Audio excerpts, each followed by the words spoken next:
I looked at myself and I said, no, I want new life. I don't like my life. I want new life.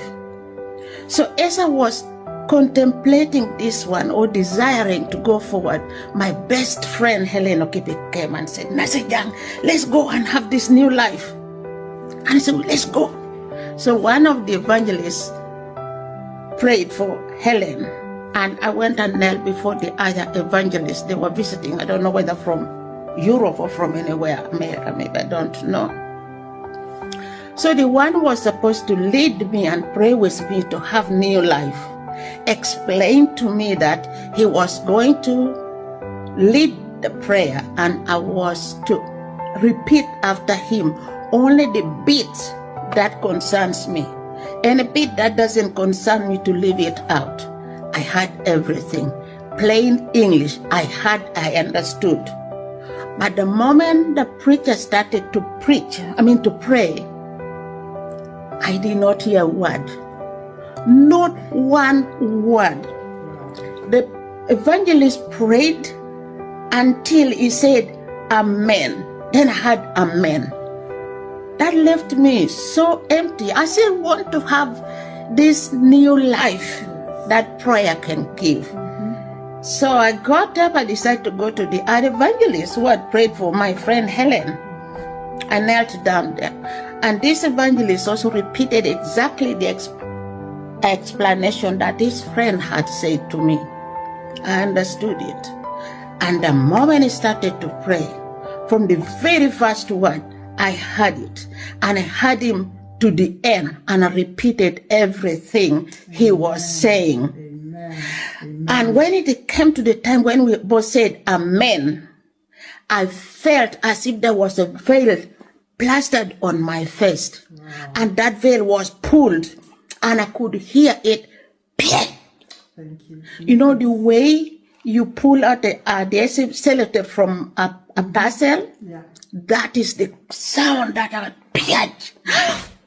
And then I rushed and covered my face, because as soon as the veil was pulled out, I realized I was a sinner. Nobody has ever told me I was a sinner. Wow. I knew I was a Christian.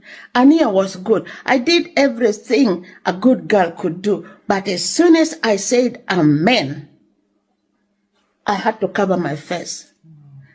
And I felt I was a sinner. I came late. I did not hear the preaching.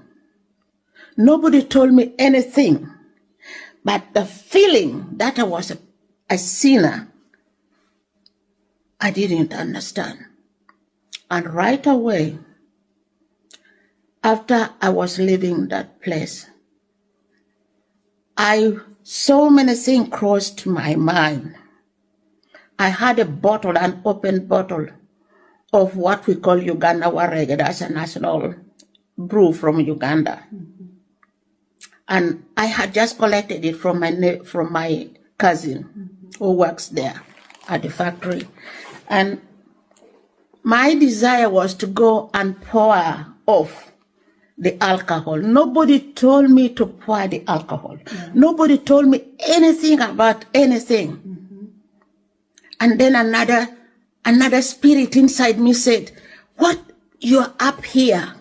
What if you pour it and it pours onto somebody down? Are you doing the right thing?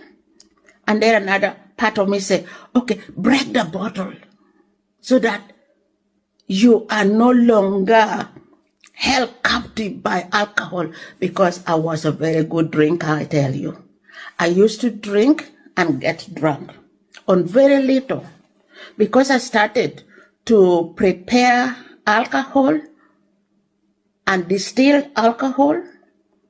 I mean, this type that when you put fire flame on it, it will go blue. That's how strong it would be. And this is the kind that is taken to the national breweries and diluted. So I learned to do it when I was a child, and I could do it very well. And it was my weakness, because on a very little bit, I would get drunk. So I thought, to break the code between me and alcohol, I had to break the bottle. But then the other spirit inside said, what if somebody steps on the broken glass? Yeah. I said, you're a nurse, you should know better to be more careful. And so many things was going on. What do I do? And then the last one came. Okay, go and pour the alcohol in the sink. Because I was battling with somebody who was challenging me from within. Yeah. And so I went to the ward, to my dormitory, because I was sleeping in a dormitory. There were other Christian nurses from Christian born-again families. News of my conversion. This woman who usually bring a lot of alcohol here has already given her life to the Lord today. Wow. So I walked directly, all the eyes were following me, and I walked to my locker, opened my locker. Behold, my bottle was gone.